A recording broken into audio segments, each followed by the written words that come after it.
This clip is brought to you by SaveWithConrad.com.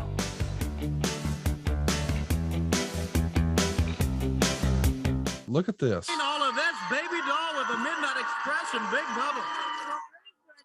Because you see, Jimmy Cornette laid up in a hospital bed. He's had knee surgery because of what the scaffold matches have done to him, because that is the most dangerous match in professional wrestling. And Road Warriors, tonight in Cleveland, it's all over for you because the Midnight Express is under my care, Baby Doll. There's no, we're out of control. And Road Warriors, once you get to the top of that scaffold and you start looking at the Midnight Express, that's when you know that that's your end. And tonight in Cleveland, that's the beginning of it. Let me tell you something, Tony Schiavone. And you too, you big goons, Road Warriors. If you think for 1 second, fella, that this is all over, you're badly mistaken, Jack. 'Cause I'm going to tell you something. Tonight in Cleveland, Ohio, you're going down. You're going down, way down, fella, because I'm going to tell you exactly what's going to happen. You think just because you hurt one of the Midnight Express, it's all over. Everybody gets to laugh. Everybody gets to party. No, sir, baby. You are so very wrong, because I'm going to tell you what's going to happen tonight in Cleveland. When we get on top of that scaffold, brother, we're going to get your head. And everything that's open on your head, we're going to close.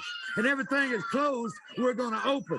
And then we're going to throw you off the scaffold like a big sack of potatoes. And let me tell you something, baby. If you think I'm mistaken, I'll show you tonight, right, Bob? If anybody thinks they're going to get after me, well, the baddest man in town is here. Bubba's going to take care of me, baby. Okay, Baby Doll, the Midnight Express, and Big Bubba all together. Let's go back to the ring. What a year it's been for Baby Doll. Good God. Brad Armstrong about to take on Vernon Deaton. But back in August, as you'll recall, Dusty Rhodes was challenging Ric Flair for the world title. And in the middle of the match, it looks like Baby Doll put Ric Flair's foot on the bottom rope. Right. And what do you know? Baby Doll was then with Flair. And all of a sudden, after feuding for months with Baby Doll, Jim Cornette had to go on TV and say, you know, even though we don't still see eye to eye, Mama loves watching Baby Doll now. So we laid a little bit of groundwork in late August, but here we are in early December, and I'll be damned, Baby Doll is out there with the Midnight Express. Wow, she had just kind of run the gamut, and the reason she's here is because Cornette's still laid up. Yeah, he blew out both knees. That match is probably the most famous Midnight Express match ever. And I understand it was a spectacle, but man, in hindsight, if that's all you ever saw of the Midnight Express, you do not know what you were missing. Like, exactly. I guess you're right. I guess it's the most talked about, most famous because of the spectacle of it and the build up to it. But it ain't the best Midnight Express match. Oh, not by any stretch. But I think, and I was guilty of this as a kid. Oh, how about that Russian leg sweep, float over? It was tremendous, buddy. The Russian leg sweep with a float over pinfall. Yeah. I know a lot of people, you know, we've seen arm bars here on Jim Crockett be finishes. Drop kicks are finishes. But that Russian leg sweep, that actually looks like a really good finish there. Take a listen. Yeah, so we're going to get that match. And it's going to be like a 4-segment match. They're actually going to come out and sign it a little bit. But look at Baby Doll coming out here with Midnight Express and Bubba. And what a cool look this is for Baby Doll, too. I like Baby Doll wearing all black like a heel. Right, with gloves. I like that, too. Absolutely. And I like Dennis Condrey says, what was it that he said? And he said head instead of head. Real Southern. I love that. But what I liked about him was when he said, everything that's open on your head, we're going to close it. And everything that's closed on your head, we're going to open it. That was so great, dude. That's Southern stuff, man. That's great Southern stuff.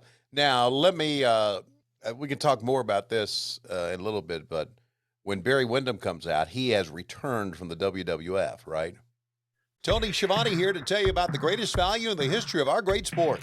AdFreeShows.com. Get every episode of What Happened When and all of Conrad's other podcasts early, ad-free, and on video for as low as $9 a month. That's the price of a Starbucks coffee for hundreds of hours of video and audio content each month. That's not all.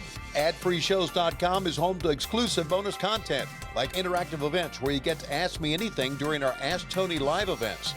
And if you're a Top Guy member, we got to hang out for the entire weekend in Chicago at Top Guy Weekend recently. Did I mention there's also happy hour every other Sunday with my dear, good, close, personal friend, Rebel? If you call yourself a wrestling fan and haven't signed up for ad-free shows yet, you a lie. Sign up today at adfreeshows.com. Yeah, you know, Barry Windham is one of those really interesting characters in wrestling history. Like, I don't know what was missing or what was. He should have been one of the biggest stars in all of professional wrestling. No doubt. And this guy had a run in the WWF. I mean, let's process this. He's on the first WrestleMania. Mm-hmm. He's a tag team champion here at the height of the rock and wrestling, whatever. Right. And then he goes to the AWA and Championship Wrestling from Florida. Mm-hmm. But I mean, he's even. So let's process what we're talking about here. He's on WrestleMania. Then he's on maybe one of the last big AWA shows, Wrestle Rock 86. And then he has maybe one of the best matches in television history at that point. Battle of the Belts from Championship Wrestling from Florida, Valentine's Day, 1986. Seriously, when that match happened, Dave Meltzer wrote in the Observer, it might be the best hour of professional wrestling that ever aired anywhere on any continent.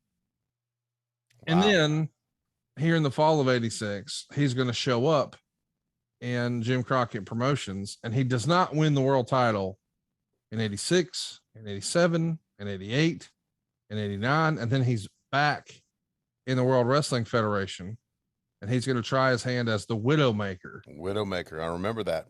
And when he comes back to work for Vince, in his debut, he's calling out Hulk Hogan. Much like here today, he's going to be calling out Ric Flair.